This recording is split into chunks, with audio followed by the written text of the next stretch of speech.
Good afternoon, and welcome to the Robert J. Dole Institute of Politics at the University of Kansas. My name is Jacob McCarty, and I am a member of the Dole Institute Student Advisory Board, the official student organization of the Institute. We appreciate you joining us for our discussion group series on the pursuit of happiness. Is America the land of opportunity? Before we begin, there are a few reminders I'd like to take a moment to share with you. Following today's program, a video recording will be available to stream on demand on our YouTube channel, where you can access a full catalog of our past programming. A loop hearing system is available to use if you have a T-coil hearing aid. The Institute also has a limited number of listening devices. If you have questions about the loop system, or if at any time have difficulty hearing, please alert one of our staff members. Please take a moment to familiarize yourself with the marked exits in the room. In the event of an emergency, please make your way to the nearest marked exit. Please follow the instructions of staff members and exit the building if necessary. Following today's discussion, a limited number of audience questions will be answered. If you are a part of our virtual audience, you can submit questions via email at dolequestions@ku.edu. The Dole Institute aims to foster civil and respectful discussions around important and often difficult topics. Please raise your questions with this in mind. Finally, I'd like to remind you to please silence your cell phones or place them on Do Not Disturb. Now please join me in welcoming our guests, Mark McCormick and Jeff King.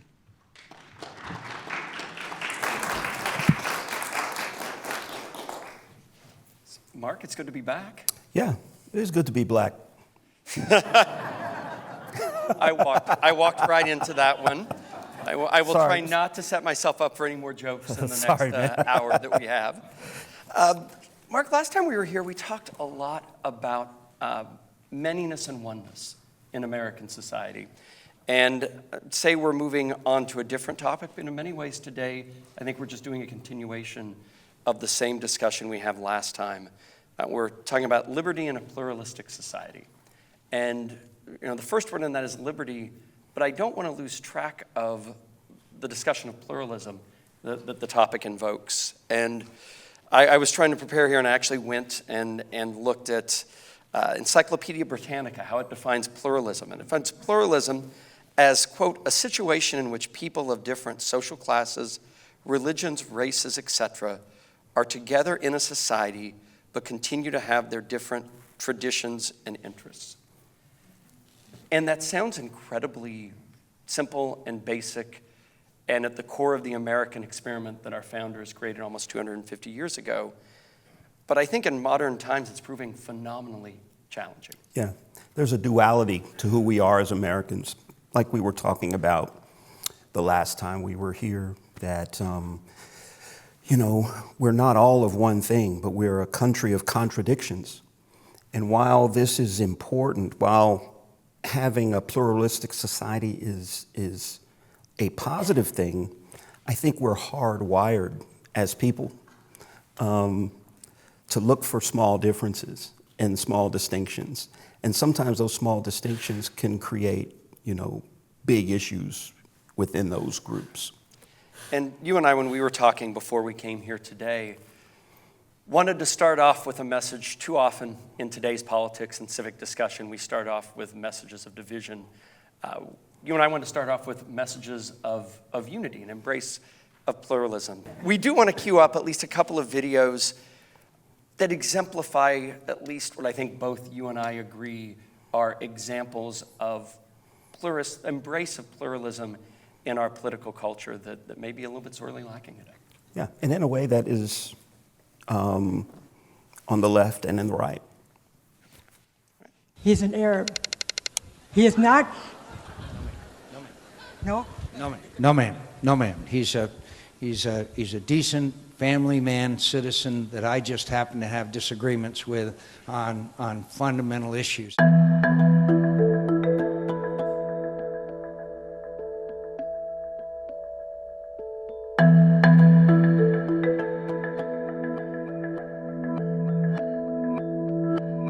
I've said it before and I'll say it again. John McCain served his country with honor. He deserves our thanks for that.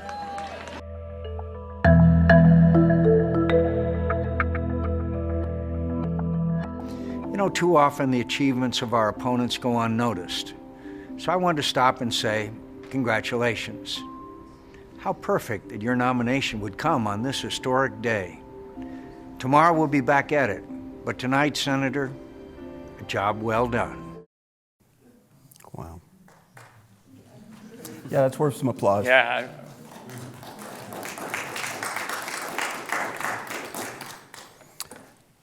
You see me on TV, but you don't know the me that makes me me. They wonder why does Jesse run? Because they see me running for the White House. They don't see the house I'm running from. I have a story.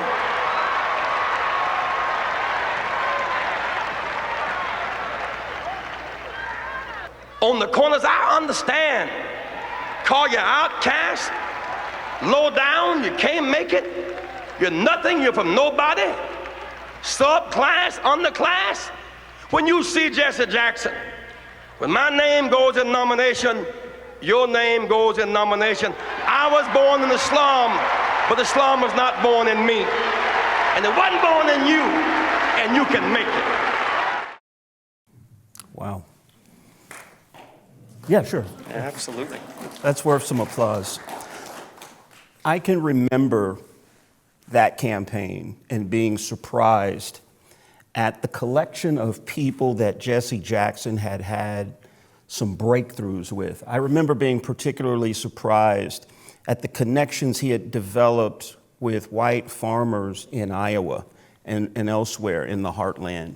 And this, I thought, would be a great way to start our conversation today about how important it is for us to have a lot of different views, points of view, but also to try and be as American and as unified as we can under that kind of a banner. Well, we talk about partisanship and talk about factions in government, in society, as bad things that should be eradicated. And certainly, there's a lot of negativism that comes out of polarization. There's a lot of caustic talk, sadly, violence that comes out of polarization. But our founders, this was not a surprise to the people that founded our country. I mean, there was not a belief, there was not a naivete that everyone in America was going to find common ground, despite our divisions. You know, in Federalist 10, probably James Madison was the founder of an American view of pluralism. I mean, Federalist 10 specifically, he talks, quote, that there are two methods of removing the causes of faction. The one by destroying the liberty which is essential to its existence, and the other by giving to every citizen the same opinions, the same passions, and the same interest. And he continues that it could never be more truly said that of the first remedy, that is worse than the disease. Liberty is to faction what air is to fire, an ailment without which it instantly expires. Wow. I love that. Liberty is to faction what air is to fire, an ailment without which it instantly expires. Wow. The pluralistic society that we have, I mean, our divisions are deep. They worry me. I mean, it's why I spend my professional career trying to mend some of those divisions in our civil discourse. But they are not, at their core, an anathema to the Republic. They were envisioned by our forefathers. They are part of our system. And I have faith that we can learn to deal with them while seizing our liberty, not denying individual liberty as a way to stop our polarization. Why do you think it's so difficult for us to manage this particular issue? Because we want to win. We want, all of us have beliefs, all of us have things that are core to who we are, and we want a society that reflects those. But they aren't the same. And so it is much easier, it's so attractive to embrace a system that gives us what we want, even if embracing that means the cost of liberty to those who disagree and those who are out of power. I think our class system, inequality in the culture are culprits as well. A history that we've had of excluding certain groups of people. There was a quote from James Baldwin who said that he scarcely had any hope for the American dream because those who were denied it by their very presence would wreck it. Those who were denied it by their very presence would wreck it. Yeah. What does that mean to you? It means to me that there are people who, in their denial of being able to be a part of the whole society, represent all the issues that we're having that run counter to our beliefs. Does that make sense? Yeah, it does. Yeah, I mean, that has been a challenge here in terms of class, like I said, in terms of inequality. I was looking at a comment, you would probably know this better than I would, about, it was from Justice Brandeis, who said, we can have a democracy or we can have concentrated wealth in the hands of a few people, but we can't have both. And that has been one of the contradictions of American life since the founding. Yeah. What kind of a problem do you think it is that, again, that we're so hardwired to find these small differences? I'll give you a couple examples. So I used to cover religion in Louisville, Kentucky for the Louisville Courier-Journal. And I was assigned to cover this battle over the Southern Baptist Theological Seminary. It was the Southern Baptist Convention's largest seminary. And there was this battle between people who called themselves moderates and the increasingly conservative board that called themselves, at one point, fundamentalists. Then they wanted us to change the names because they felt fundamentalist was like a pejorative. But anyway, the new board fired half of the school's tenured faculty. 35 of the 70 tenured faculty members were kicked out over small differences in theology. And it was, I mean, it had the whole denomination in an uproar. That's what I was covering. I remember being in the other room over here in 2010. This was, obviously right after Barack Obama had become president. And we had a speaker here named Fritz Klein. Have you ever seen Fritz Klein? He's a Abraham Lincoln impersonator. He even looks like Lincoln. He's tall, he's gaunt, and he'd read all these books about Lincoln, all of his speeches, and we could get up and ask him questions, and he would respond to us as Abe Lincoln. So I thought I was being slick when I said, okay, Mr. President, do you think we'll ever have a black president? And then he said, and then I asked, also, when do you think it'll be that African Americans can, find their rightful place in the society as equal citizens? And he said, well, let me take your second question first. We need to make African American citizens before we go electing one of them president. But the other question has stayed with me, and I think it's relevant to tonight. He used this phrase, and I never forgot it. He said, in terms of race relations, he had seen a hate without a bottom. And he said, I am not hopeful about being able to mend some of these differences that we have in the culture. So as we're talking today, it is important to have factions, but we don't want the factions to get out of control. Yep. How then do you think, and I'm gonna make you answer this question. I appreciate that. Because I can't answer You're giving me a it. softball though, right? That's what's coming? Oh man, geez. But honestly, how do we work around that?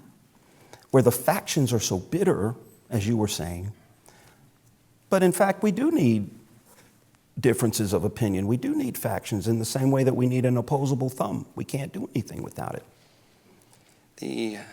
I'm dating myself and also labeling my sense of humor here. Do we have anyone here who is a Monty Python fan? Please don't make me be alone. Thank you. We have some Monty Python fans. I feel better about the course. And our younger members here are Monty Python fans. That makes me feel even better. Any of you have seen The Life of Brian, the scene in the Colosseum, where the characters are disagreeing about the movement to create an independent Judea.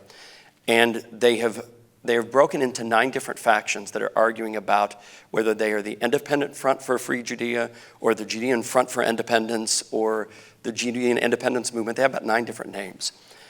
And I always laugh at the scene.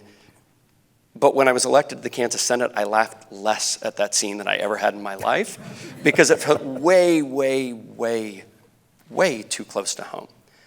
When I was in the Senate, we used to say there were 5 parties in the Senate, the Democrats and 4 different Republican parties. Really? And we may have underestimated the number of Republican parties that were in the Senate. I'm going to be an optimist. As humans, we inherently associate with those who are like us, push away those that are different than us. I very much hope the U.S. Senate never gets rid of the filibuster. Because the protections, the need to get majorities, I'll take a step back. The thing that makes state government work, and I know some of you right now, towards the end of the legislative session, may disagree with me saying that, but for all the sausage, state government works well because we have to balance our budgets. And why that matters in this conversation, you may say, Jeff, why did you bring that up in a conversation about factions? Because we have to solve a problem. You may have 8 different factions out there, but you've got to get to 2163 and the governor signs because you can't spend money you don't have. That makes people work across factional lines to get things done. The U.S. government doesn't have that limit. They can run deficits, they can run debts, they can print money. And so they don't have that natural barrier that makes them work across factions. Right now, the best barrier that makes them do that is the filibuster in the Senate. And I'm not saying that, as a Republican, as a Democrat, both parties, who's ever in power, has to learn to work across factional lines to get things done. I'm wondering also, how do we get closer to a common culture that everyone belongs to? I was, a few years ago, I had a friend introduce me to the Hmong community. There's a Hmong community in Olathe. Yeah. And I went to one of their ceremonial events, and it was this complete immersion into their traditions, their beliefs. And I remember feeling extremely welcome. I was thrilled about the experience, the learning experience. It broadened my sense of who occupies this space, with me in this part of the state. And the high point was actually a Buddhist priest giving me these wristbands.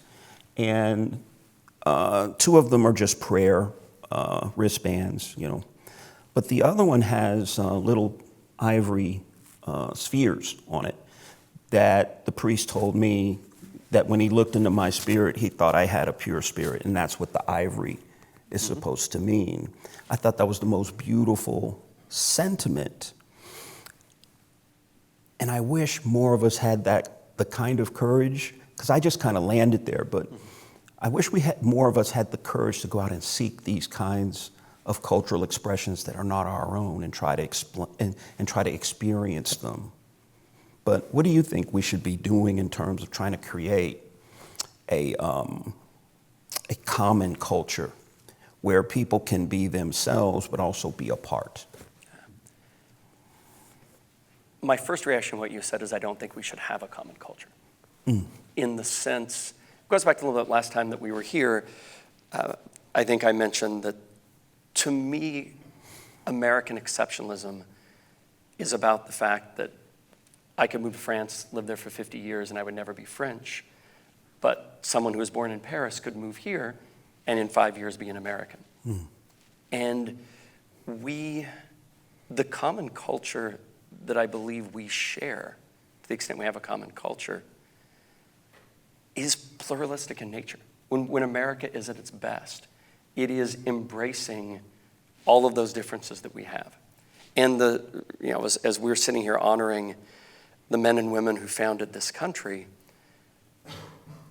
that's one of the most novel things about the American experiment, is we were not founded on, certainly the majority of the the inhabitants and the colonists were, English, Irish, of European descent. But we were founded at least on principles that embraced multiculturalism, that embraced differences of opinions, different cultural experiences and heritages. So I think we thrive when we get past a common culture. Is there any use or need for a common culture? It seems to me that we have to have some basis that we believe in as Americans, as opposed to members of respective factions. I think that's the difference between a national story and a common culture. If we have, there has to be something that rises above our own individual cultural experiences that make us Americans. I grew up in Independence, Kansas, and for me, the cultural experience of being American in a town literally named Independence was, we had the small Statue of Liberty in town, we have Little House on the Prairie, we have an enormous 4th of July celebration. There is that manifestation of the American experience. But, if I had grown up in the Bronx, my cultural experience would be wildly different. Makes me no less American. I get that. I was more thinking about, and you may remember this book from the 90s, and now I'm dating myself. There was a book called... I was going to say, you remember that Jesse Jackson speech more than I do. Oh, so. Yeah, I do. I'm chronologically gifted. I appreciate that. This book came out, it was called Cultural Literacy. Do you remember that book? It was by E.D. Hirsch. I remember of it, I didn't read it. The idea behind the book was, here are the things that you need to know in order to be a cultured American. And it was just like a list of all these different things. Now, I do remember people attacking the book because it was so Eurocentric, but I liked the attempt at trying to have at least some touchstones that most of us believed in, understood, and wanted to build upon, in addition to being ourselves. I think that was a good attempt. I don't know.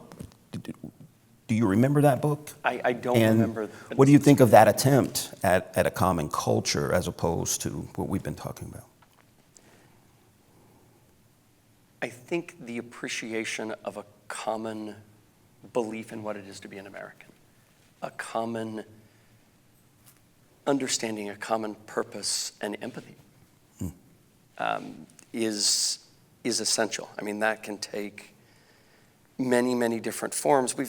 We didn't talk much last time about something that worries me the most in our current political culture, at least close to the most, is an erosion of democratic norms. And if we look at the normative culture of America, in that extent, yes, a normative culture of democracy that is shared across the country is essential for the proper functioning of our government. I think it's essential for the continuation of the American way of life. You have a couple of examples of that? When you lose an election, you lose an election. I see. When you disagree with someone, you fight them at the ballot box, not with clubs, not with fists, not with threats of violence. We respect our ability to protest results, but we also respect those protests being done in nonviolent ways focused on electoral outcomes. The norms of political opponents not being enemies. I mean, to me, that was what was so wonderful about the clips that, to give you credit, Mark, that you picked out to start this, our discussion today, those are two wonderful embodiments of pluralism as a norm of democratic involvement. And that, if we lose those commonalities, that's what worries me about our future. Not a common heritage, not a common cultural backgrounds, but a common culture of negotiating our differences. As we were preparing, I think we discovered a mutual respect for George Will. Yeah, I didn't see that one coming, did you? I think he's an elegant writer and an incredible thinker. I don't agree with a lot of what he says, but I do admire his work.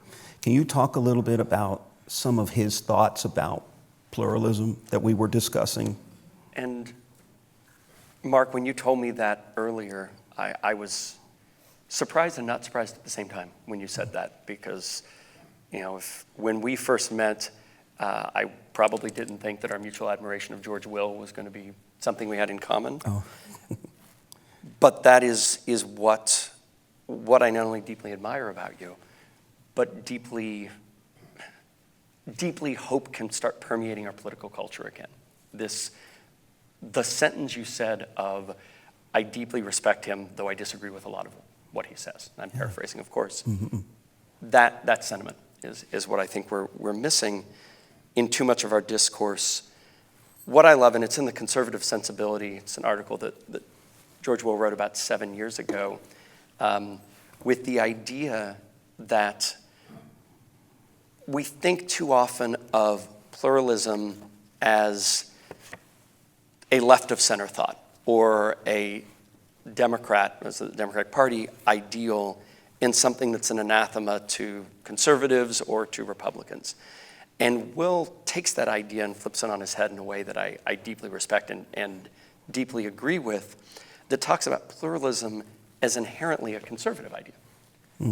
Because the idea of pluralism, like its cousin classical liberalism, is individual liberty, and the expression of individual liberty is paramount.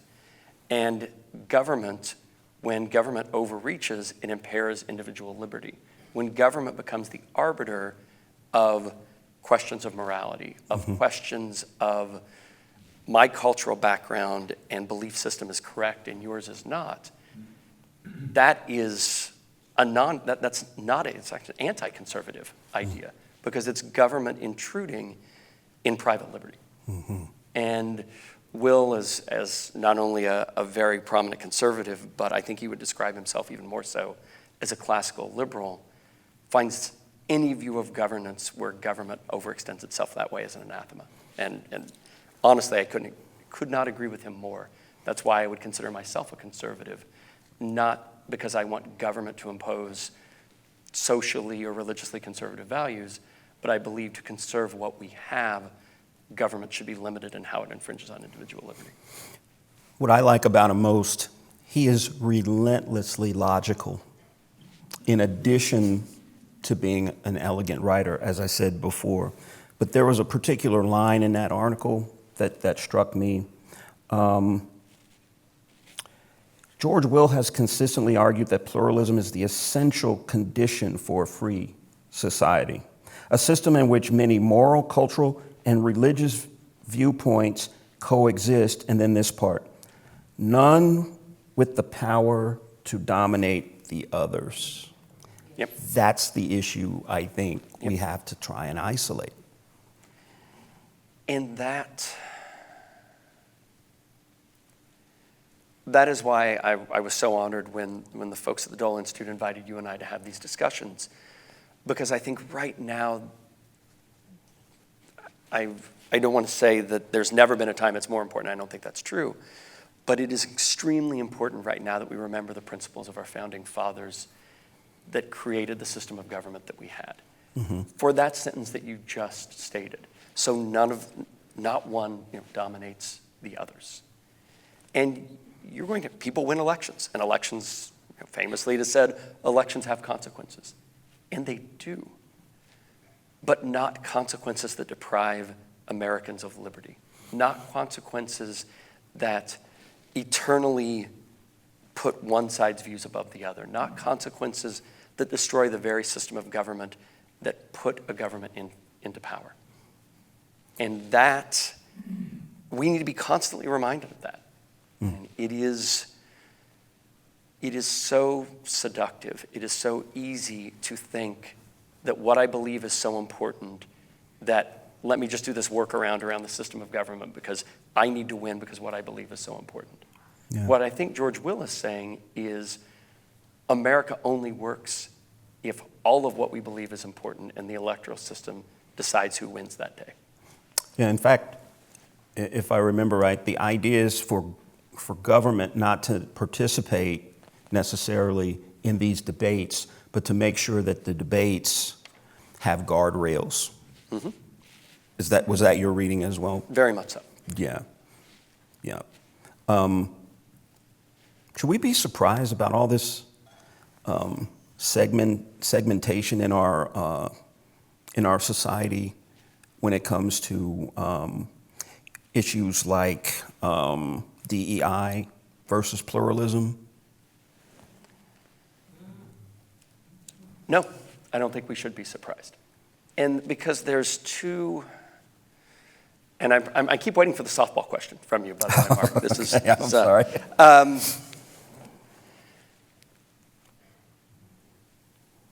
There is a pluralist and an anti-pluralist argument, I think, against some applications of DEI. And can I clarify? Because this might be more of a softball question. Okay. I'm not talking about programs. Okay. I'm not talking about anything like affirmative action. Okay. I'm talking about the concept that we're better together, that diversity is better than, a kind of monoculture, and where those are similar and where they might be different. Is that a better phrasing? That I understand what you're saying in that argument. And there is, you've hit at the core of sort of a pluralist, anti-pluralist argument. And this is, 20 years ago, I would have taken for granted that American government would be advocating a pluralist society for generations to come. I don't think that's something we can take for granted anymore. You're a pluralist, I'm a pluralist. We can argue about how to manifest that in government, in society, in universities, across various aspects of our culture. But you and I both inherently believe that a multicultural society where individual liberty is paramount and protected is of incredibly vital importance. That view, I believe, and sadly this puts the optimist in me aside, is less prevalent. I still think it's the supermajority, but it's less prevalent than it was 10, 20 years ago. How so? I believe, you can read the news, read academic articles, listen to speeches on the floor of Congress, listen to political speeches closer to home with the idea that pluralism of viewpoints is not what makes America strongest. And I think that view, while still in the minority, is stronger than it was. Yeah. And that worries me. There's a coarsening in the culture, too, that I think kind of masks some of these other issues. I was thinking about why these factions are necessary, because people don't feel like they're a part. So then they'll pull into factions just so that they have a strong enough voice or a way to kind of protect themselves from the larger society. And I was reading a book a few years ago, and it was talking about Martin Luther King's third campaign. There was one about, of course, the bus boycott. There was the fight against segregation, but then there was a third campaign. It was aimed directly at African Americans, and I had never heard of this before. But Dr. King was anticipating African Americans eventually making their way into mainstream society. And he said, when we get there, we want to be ready for the responsibilities as well as for the benefits of now being a part of the society. And I think as citizens, we ought to be thinking of ways to contribute to pluralism. And I think if we're successful there, maybe we won't have need for the factions that we lean on now. You were foreshadowing my next question to you, sure. Which is exactly that. How do we fight for pluralism? And I I can tell you one thing, that in doing this series, in getting to do more work with the Dole Institute over the last couple of years, my gratitude to the leaders at the Dole Institute, to the students that work here, and of their heart and soul, their programs, has only multiplied radically. Mm-hmm. This is one way you fight that you defend pluralism. Yes. This is one way you defend individual liberty. What are others? You mentioned one when we were here last time, being purposeful and intentional about having lunch or dinner with people who absolutely you don't agree with, politically or socially or whatever. I think that's important. I said last time, I think national service would be something great. And I do think that despite its drawbacks, our attempts at desegregation were great. I was thrown into sports teams, football teams, wrestling teams, with people that I might not have ever, crossed paths with. And we were all from very different backgrounds. And I think that helps the larger culture too. I think if you talk to some people, like I was at the 60th anniversary of the Brown decision here on campus in 2014. The head of the NAACP Legal Defense Fund was saying that our public schools now generally are as segregated as they were around the time of Brown. We've kind of re-segregated. And that's bad for the culture, I think. And what one of the speakers said was that we had actually underestimated the resolve for some people to maintain this racial caste system and to want to have separate schools, and then to make sure that no one could really move into your area and then go to the school as well. I mean, I think the degree to which we can overcome those kinds of things and break outside of our bubbles, I think that's the way forward. I'll ask the folks in our audience here today, you can just raise your hand. How many of you have been uncomfortable in a conversation in the last week? Who've been in a conversation and been uncomfortable? It seems like an odd way to ask the question. And the students were the ones that raised the most hands. I like this.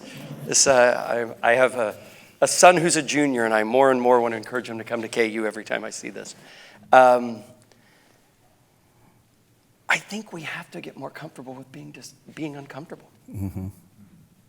Yeah.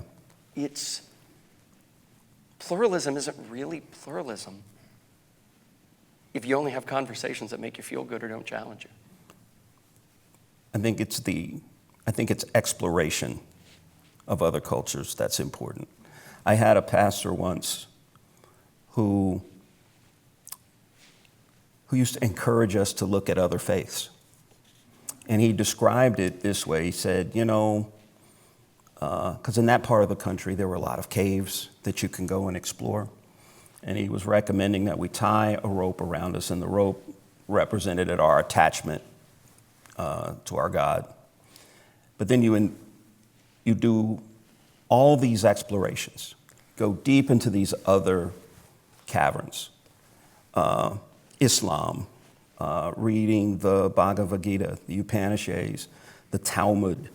But as long as you're attached and you can find your way out, that's fine, but it's good to learn about these other faiths. And that kind of radical exploration, I think, would benefit us. And I think maybe the culture would be less coarse if we had understanding rather than ignorance driving a lot of our arguments.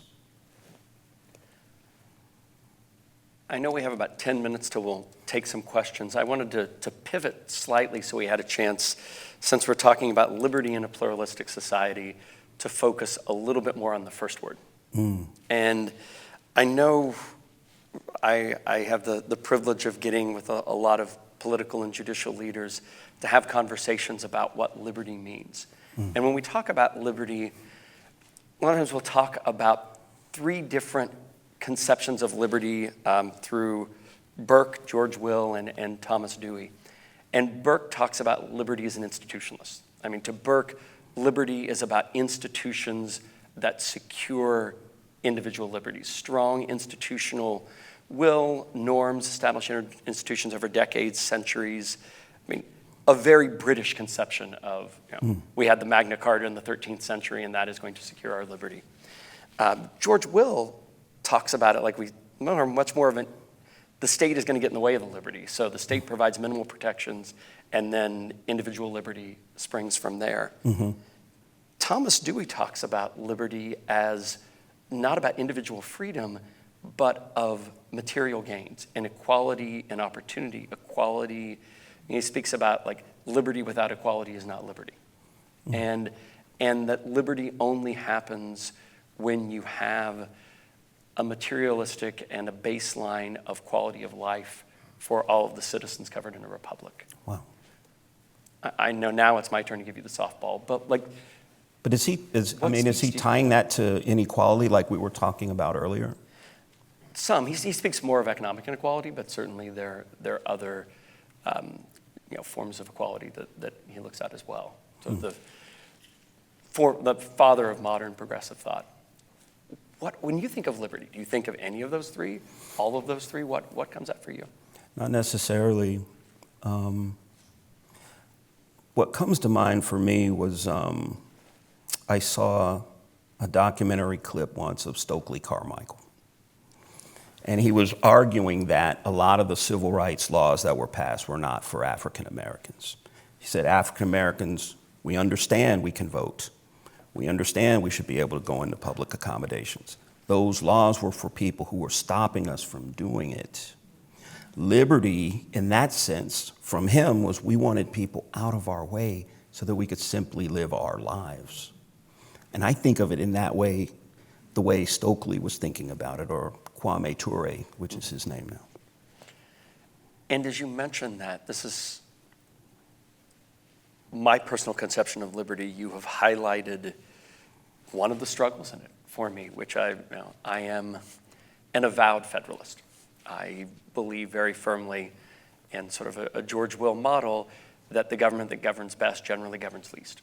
And that the more power that the governments closest to the people can have, the more liberty the people enjoy, because the ones constraining their freedoms are ones that they know, ones that they have the most interaction with and control over.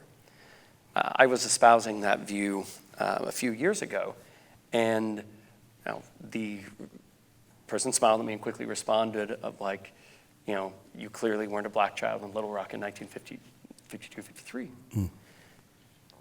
There are times in our nation's history that the power of the federal government has been absolutely essential to guaranteeing liberty. And I recognize that and I appreciate that. I still, in the modern time, worry about federal government overreach. And that's not saying I'm worrying about Trump or Biden or Obama. I generally worry about federal government overreach as an institution. But I understand the counter-argument to that. Well, it goes back to that original point we were making in that part that I read. None with the power to dominate others. It was in that respect that President Eisenhower sent the 101st Airborne into Little Rock so that those kids could go to school. It was in that sense that President Eisenhower also appointed Frank Menace Johnson, a federal judge. He was the person who lifted the restriction on Dr. King marching from Selma to Montgomery for voting rights.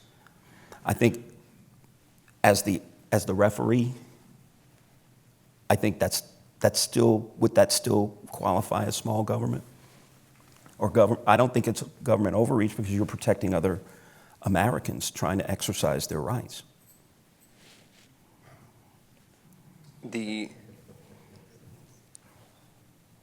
It's all in the application. And,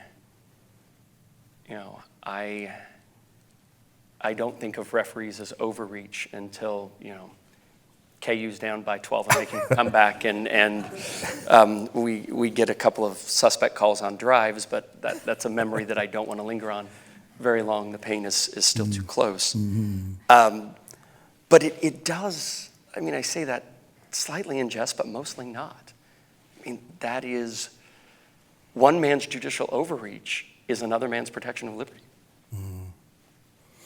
And that is, you know, I will, as a longtime lawyer who now works with judges for a living, have a discussion with a group of judges on judicial restraint. Because it's very easy to see the need to restrain others, but you're protecting liberty. I see.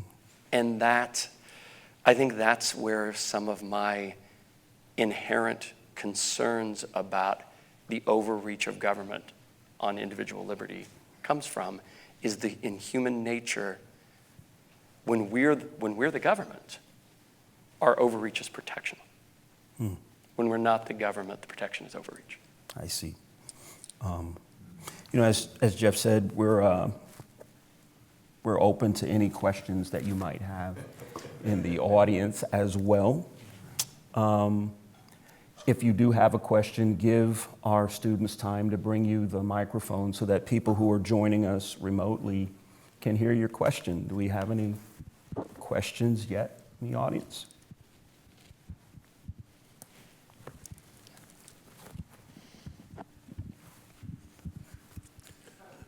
I believe the mixing and assimilation of all of the cultures and beliefs and religions and philosophies and other elements, the mixing about that into the pluralistic society that has given us the liberty we have in our country is one of the most important accomplishments in the history of our country.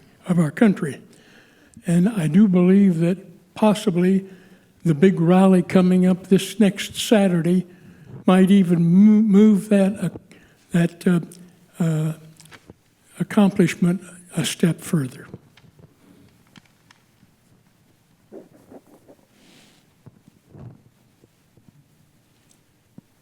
Not all at once. Yes, sir. I would like for you to expound on your last statement because I'm not sure I understand it.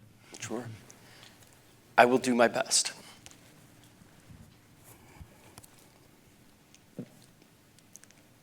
It is very easy when you're in a position of authority in government, when you're in the majority in the legislature, when you're in the governor's office, in the serve as president, when you're a judge, to see the exercise of your authority as protecting liberty or protecting rights, that exercise, you know, I'm going to extend this precedent a little further than I would otherwise, or I'm going to take this action because without this taking this action, I think liberty is going to be infringed on. When you're in the minority, when you're out of government, and you're looking at these actions being taken against your positions, it's very easy to see that action as overreach. They're overreaching what they should do. That's not judicial restraint, that's judicial activism. And one of the things that I worry about having an expansive federal government, we have a much, much larger federal government than we did a century ago, you know, even 20, 30 years ago, is as that federal government becomes more expansive, that necessarily infringes on the rights of state governments, local governments, and essentially on the rights of the people. And so I worry whenever government is that expansive, that even when there are people in those positions that I agree with on policy, that extra exercise of power is infringing on individual liberty. I may have helped, I may not have helped at all, but at least I tried to reframe it. What are your thoughts about that, sir? Yeah.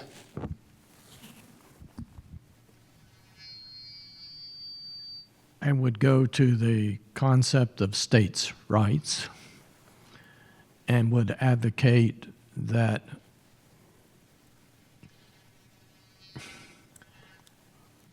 application of states' rights in some states is not that great.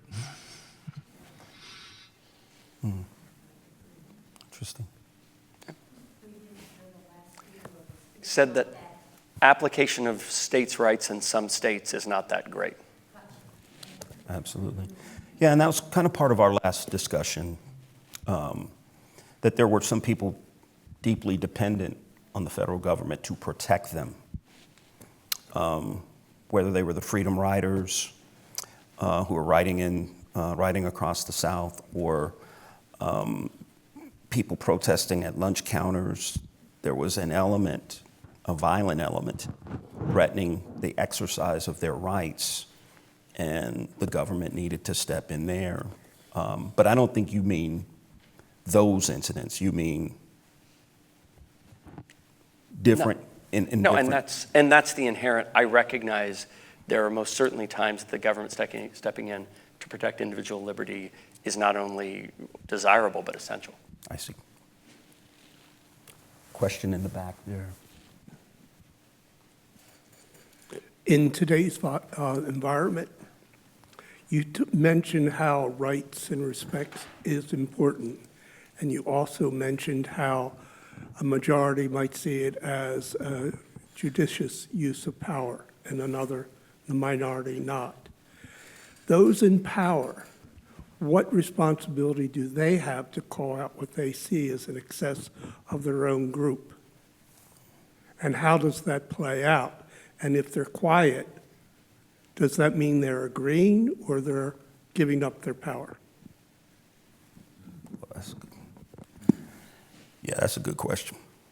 That's a good question. I think we have to not assume, but what we want is fair exercise of power. And that's where, and I mean, there's a lot of judgment in that. I don't know, what do you think? Electoral politics is hard, and I would argue legislative politics is even harder.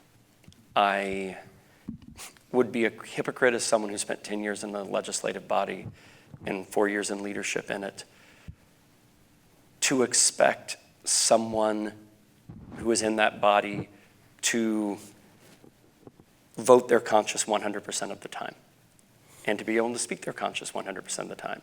You are the representative of your constituents.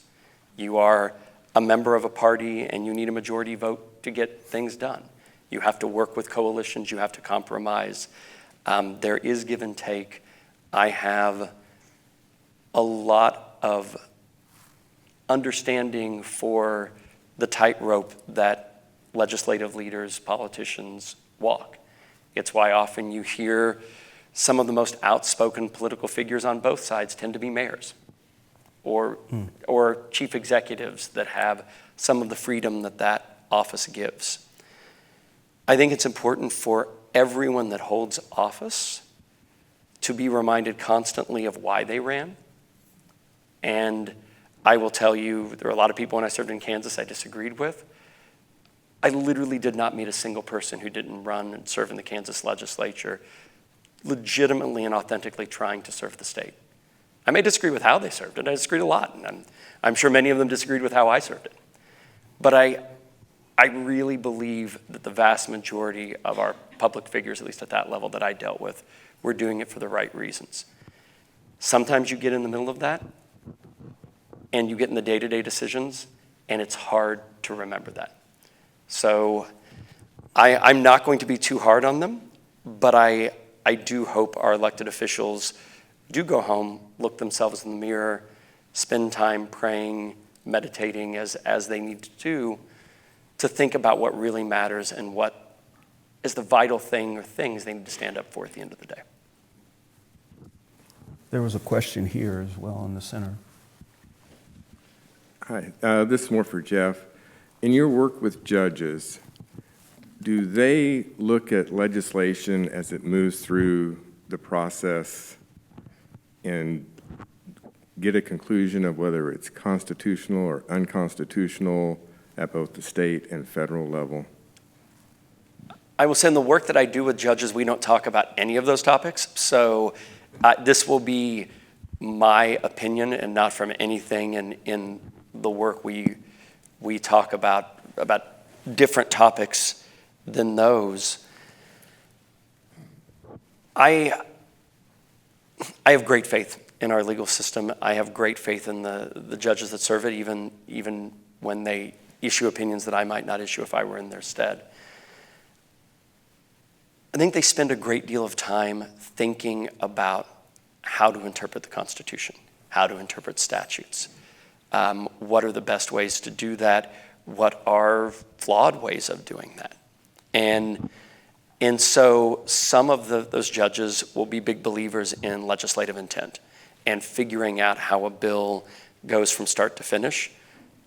Other judges think that's the worst idea on the face of the planet and think that their job is not to determine how the sausage was made, they're to determine what the sausage is. And if I were a judge, I would tell you my view is the latter, not the former. But it tends to be all over the board depending on who you're talking to.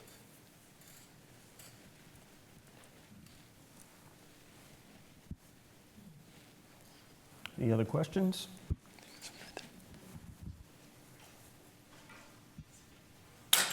I'm not really sure how to ask this, but we're here talking about pluralism in our country.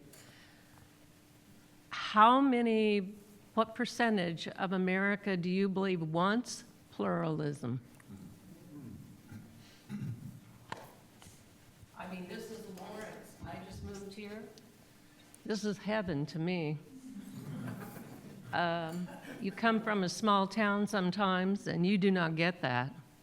And I'm talking the air here of kindness, acceptance of other people, other religions, whatever. So I'm just wondering if you think there is a percentage that you would say are wanting that type of a society, whether it's in our Constitution or not. Because I think people running for office are running for different reasons than making it pluralistic. Wow, what a good comment. My heart. I taught in Saudi Arabia for 4 years in an American school with 55 nationalities. We got along great. And they're all living here in America being persecuted in many ways. I would like to think. They wanted our education, but look what we do from here. I would like to think that there's a majority of us who would prefer an atmosphere that was in action in the John McCain clip, where we could rise above pettiness and cruelty. I do think that, and I would say this, regardless, those of us who feel that way are probably out-organized. We're not as organized as the people who want vitriol and chaos in the culture. But I can't speak for Jeff, but I would hope that most of us are people of goodwill. It was always my belief as a journalist that if people had a clear sense for an injustice that other people were experiencing, they wouldn't want it to happen to anyone else. I think there's a basic level of decency that transcends a lot of our differences. Just happen not to be as organized as those who want chaos. But I'd love your thoughts, Jeff. I seek forgiveness for many things in my life, and one of them that I know I need to almost every day is not personally living up to the pluralistic aspirations I have for myself. And I answer your question in that way because I think if you ask that survey how many people would say that they believe in pluralism, the answer would be very high. I think if it's how many people are behaving in our political culture in a way that fully embraces pluralism, the answer would be substantially lower. And I don't mean that as an indictment of the left or of the right. I mean it as the indictment of probably the human condition. And the example I would give you, when I was in office, I was a Republican leader in the legislature. Governor Brownback was in office. He and I had a few disagreements on tax policy, Medicaid expansion, and a couple other things. And I was at a town hall meeting, and at the town hall I was describing our differences on those issues. And it was probably about 200 people in attendance, 175. And one of the people shouts out for the background, like a derogatory statement about Governor Brownback. And I stopped them. And I'm like, look, I'm going to vote against him on tax policy. I'm going to vote against him on Medicaid expansion. But Governor Brownback is a good and decent man who is trying the best he can. I have small children, and he could babysit them any day of the week. Please separate the man from the policies. And I got very, very loudly booed and had multiple volunteers that were like, you can't go halfway. Like, we're not supporting you anymore because you aren't going fully against the governor. I've done the same thing many other times. I'm not saying that to condemn others, but practicing pluralism is much harder than just saying that you do. I would add to this that our environment of scarcity creates a lot of anxieties. I think there's status anxiety among some of these factions. I think the degree to which people are able to use grievance, I think there's grievance envy. These are both terms that I've written about in the past that make the kind of, uplifting, egalitarian, thoughtful political process and civil process difficult if people are feeling as though there's almost nothing there, so we got to fight for every inch. That's what leads, I think, to the coarseness that Jeff was talking about before.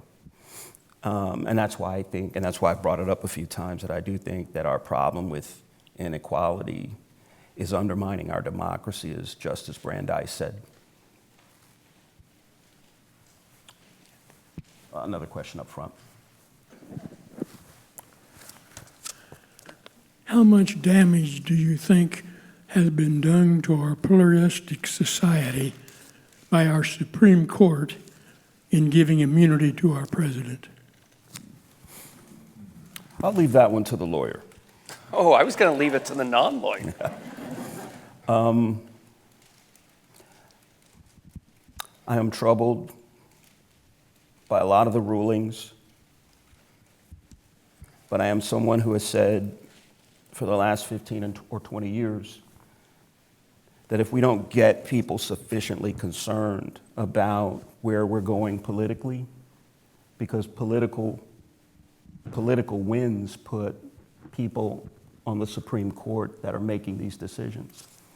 I think a lot of those folks were very clear about what they intended to do, and I don't think there was enough of a sense of urgency in the electorate and in the kind of forethought about what would actually be possible here.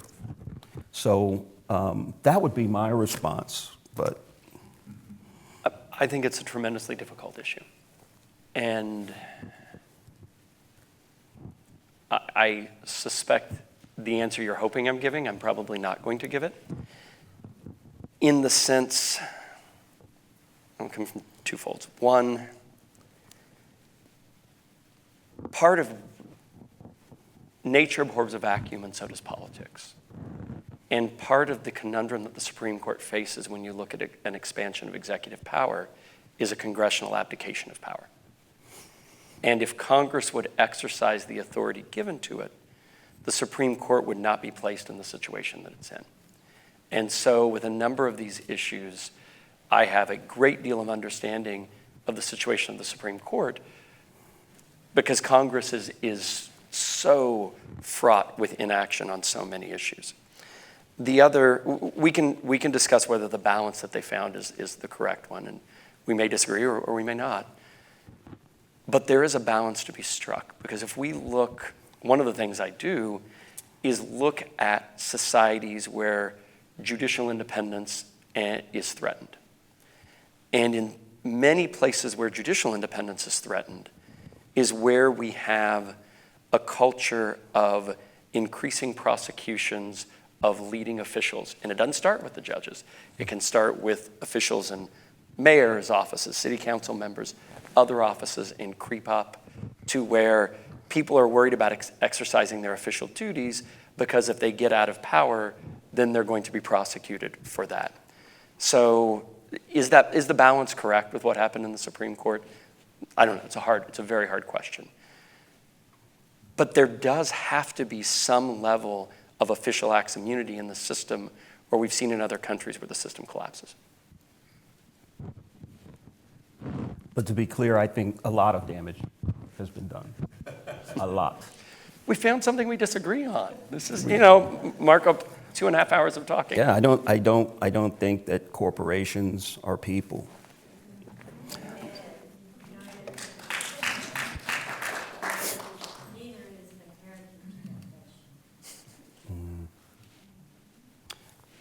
Well, on that note, on that happy note, are there any other questions? I don't want to end our conversation prematurely. I want to thank Jeff, as always. I directed a lot of questions at him today, which was probably unfair. No. But I learned from my friend. I've got 2 more weeks. What goes around comes around. Okay, and I just want to thank all of you for being here as well, and I hope you join us again next time when we're here.